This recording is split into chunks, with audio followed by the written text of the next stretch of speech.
നമ്മൾ ഇന്നത്തെ വീഡിയോയിൽ തത്കാൽ കോട്ട വെയിറ്റിംഗ് ലിസ്റ്റിലുള്ള ഒരു ട്രെയിൻ ടിക്കറ്റ് എങ്ങനെ ക്യാൻസൽ ചെയ്യാൻ സാധിക്കും എന്ന് കാണിക്കുന്നു. അതുപോലെ തന്നെ എത്ര എമൗണ്ട് ആണ് നമുക്ക് റീഫണ്ട് ആയിട്ട് കിട്ടുന്നത്, അതുപോലെ തന്നെ എന്താണ് അതിൻ്റെ പ്രൊസീജിയർ, ഇങ്ങനെയുള്ള കാര്യങ്ങളാണ് നമ്മൾ ഈ വീഡിയോയിൽ കാണിക്കാൻ പോകുന്നത്. അപ്പോൾ നമ്മൾ ആദ്യം തന്നെ ഓർത്തിരിക്കുക, എറണാകുളത്ത് നിന്ന് വഡോദരയിലേക്ക് പോകുന്ന 6-ാം തീയതിയുള്ള ട്രെയിനിൻ്റെ തത്കാൽ ടിക്കറ്റ് ഞാൻ 5-ാം തീയതി ബുക്ക് ചെയ്തിരുന്നു. 5-ാം തീയതി എപ്പോഴാണ് 11 മണി ഷാർപ്പ് 11 മണി ആയി കഴിഞ്ഞപ്പോഴത്തേനും 5-ാം തീയതി ഞാൻ ഫാസ്റ്റായിട്ട് ബുക്ക് ചെയ്തു. പക്ഷേ ബുക്കിംഗ് എനിക്ക് കിട്ടിയ ടിക്കറ്റ് തത്കാലിലേക്കായി പോയി, തത്കാൽ കോട്ട വെയിറ്റിംഗ് ലിസ്റ്റിലേക്ക് പോയി. അപ്പം വെയിറ്റിംഗ് ലിസ്റ്റ് 25, 26, അതായത് ഒരു ടിക്കറ്റിൽ തന്നെ 2 പാസഞ്ചറിനെയാണ് ഞാൻ ടിക്കറ്റ് ബുക്ക് ചെയ്യാൻ നോക്കിയത്. 2 വെയിറ്റിംഗ് ലിസ്റ്റിലായി പോയി. അപ്പോൾ കുറച്ച് കഴിഞ്ഞപ്പോഴത്തേനും ഒരു 11 മണി, ഒരു 2 മണിക്കൂറും കൂടെ കഴിഞ്ഞ് 5-ാം തീയതി തന്നെ അത് വെയിറ്റിംഗ് ലിസ്റ്റ് 19, 20 എന്നുള്ള ഇതിലേക്ക് കുറച്ചും കൂടെ വെയിറ്റിംഗ് ലിസ്റ്റ് കുറഞ്ഞു. അപ്പോൾ അങ്ങനെയുള്ള സാഹചര്യത്തിൽ എനിക്കിത് ക്യാൻസൽ ചെയ്യാൻ വേണ്ടി ഞാൻ ആഗ്രഹിക്കുകയാണ്. ഞാൻ ഈ ഒരു ട്രെയിനിൽ ട്രാവൽ ചെയ്യാൻ ഉദ്ദേശിക്കുന്നില്ല.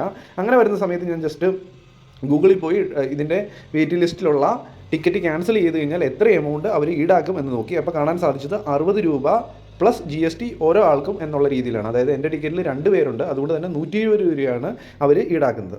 നമ്മൾ ഇവിടെ ഒരു കാര്യം ഓർത്തിരിക്കുക. അപ്പോൾ ഇവർ പറഞ്ഞിട്ടുണ്ട്, നമ്മൾ 6-ാം തീയതി എപ്പോഴാണോ ആ ട്രെയിൻ സ്റ്റാർട്ട് ചെയ്യുന്നത് അതിന് 4 മണിക്കൂർ മുമ്പ് നമ്മൾ വെയിറ്റിംഗ് ലിസ്റ്റിലുണ്ടെങ്കിൽ, വെയിറ്റിംഗ് ലിസ്റ്റ് തന്നെയാണ് നിൽക്കുന്നതെങ്കിൽ നമുക്ക് ക്യാൻസൽ ചെയ്യാം. ക്യാൻസൽ ചെയ്ത് കഴിഞ്ഞാൽ ഈ ഒരു 60 രൂപ മാത്രമാണ് ഈടാക്കുള്ളൂ എന്ന് ഇവർ കൃത്യമായിട്ട് പറഞ്ഞിട്ടുണ്ട്.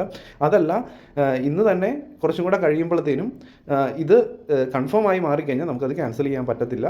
അപ്പോൾ ട്രാവൽ ചെയ്താലും ഇല്ലെങ്കിലും കൺഫേം ആയി കഴിഞ്ഞ് കഴിഞ്ഞാൽ നമ്മുടെ കയ്യിൽ നിന്ന് ടോട്ടലായിട്ടുള്ള എമൗണ്ട് പോകുന്നതായിരിക്കും. അതല്ല, ഇതിപ്പോൾ നമ്മൾ ക്യാൻസൽ ചെയ്തില്ല, ഇത് വെയിറ്റിംഗ് ലിസ്റ്റ് തന്നെ ആയിപ്പോയി, നാളെ ആയിട്ടും ഇത് വെയിറ്റിംഗ് ലിസ്റ്റ് തന്നെ ആയി കഴിഞ്ഞ് കഴിഞ്ഞാൽ ഇത് ഓട്ടോമാറ്റിക്കായിട്ട് ക്യാൻസൽ ആവും.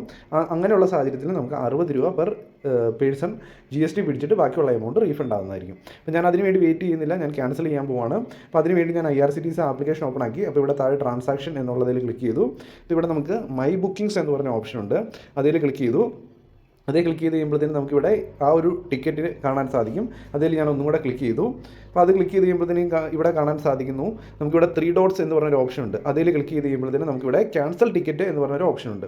അപ്പോൾ അതിൽ ക്ലിക്ക് ചെയ്ത് ഞാൻ ക്യാൻസൽ ചെയ്യാൻ പോകണം. കാരണം വെയിറ്റ് ലിസ്റ്റാണ്, ഞാൻ ഇന്ന് നാളത്തെ തത്കാലിലേക്ക് ചെയ്തു, പക്ഷേ അത് കൺഫേം ആയിട്ട് കിട്ടിയില്ല, വെയിറ്റ് ലിസ്റ്റ് തന്നെ നിന്നു. അപ്പോൾ പോകണോ വേണ്ടോ എന്ന് ഇങ്ങനെ ഒരു കിട്ടുമോ ഇല്ലയോ എന്നുള്ളൊരു കൺഫ്യൂഷനിൽ വീണ്ടും നിൽക്കുന്നു. അപ്പോൾ അങ്ങനെയുള്ള സമയത്ത് ഞാനിത് ജേണി ക്യാൻസൽ ചെയ്യാൻ പോവാണ്. അപ്പോൾ അത് ക്യാൻസൽ ടിക്കറ്റ് എന്ന് പറഞ്ഞ ഓപ്ഷൻ സെലക്ട് ചെയ്ത് കൊടുത്തു. അപ്പം ഇവിടെ 2 ടിക്കറ്റ് ചെയ്തിട്ടുണ്ട്. അപ്പോൾ 2 പേരുടെയും പേര് ഞാനൊന്ന് ടിക്ക് മാർക്ക് സെലക്ട് ചെയ്ത് കൊടുത്തു.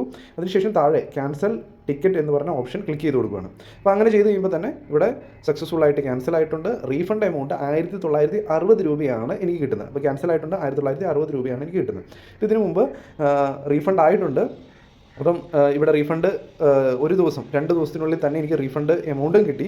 അപ്പോൾ എനിക്ക് ടോട്ടലായിട്ട് ആ ടിക്കറ്റ് ബുക്ക് ചെയ്യുന്നതിന് 2098 രൂപയാണ് എനിക്ക് ആയത്. അതിൽ നിന്ന് അവർ പറഞ്ഞതുപോലെ തന്നെ 120 രൂപ പിടിച്ചതിന് ശേഷം എനിക്ക് 1960 രൂപ തന്നിട്ടുണ്ട്. ഒരു കാര്യം ഓർത്തിരിക്കുക, ഇവിടെ ചെറിയൊരു GST കൂടെ ഉൾപ്പെടുത്തിയിട്ടുണ്ട്. ആ ഒരു GST കൂടെ നമ്മുടെ കയ്യിൽ നിന്ന് മൈനസ് ചെയ്തിരുന്നു. അപ്പോൾ ടോട്ടലായിട്ട് പറയുവാണെങ്കിൽ എനിക്ക് 148 രൂപ പിടിച്ചിട്ടുണ്ട്. 60 രൂപ പ്ലസ് GST, അപ്പം 60 പ്ലസ് GST കൂടെ കൂട്ടി 148 രൂപ പിടിച്ചിട്ടുണ്ട്. 138 രൂപ പിടിച്ചിട്ടുണ്ട്. ഈ ഒരു രീതിയിൽ നമുക്ക് തത്കാൽ കോട്ട വെയിറ്റിംഗ് ലിസ്റ്റ് നമുക്ക് ക്യാൻസൽ ചെയ്യാം. ഇതുപോലെയാണ് അതിൻ്റെ റീഫണ്ടിൻ്റെ റൂളും കാര്യങ്ങളൊക്കെ. കൃത്യമായിട്ട് മനസ്സിലായി എന്ന് ഞാൻ വിചാരിക്കുന്നു. Okay, thank you.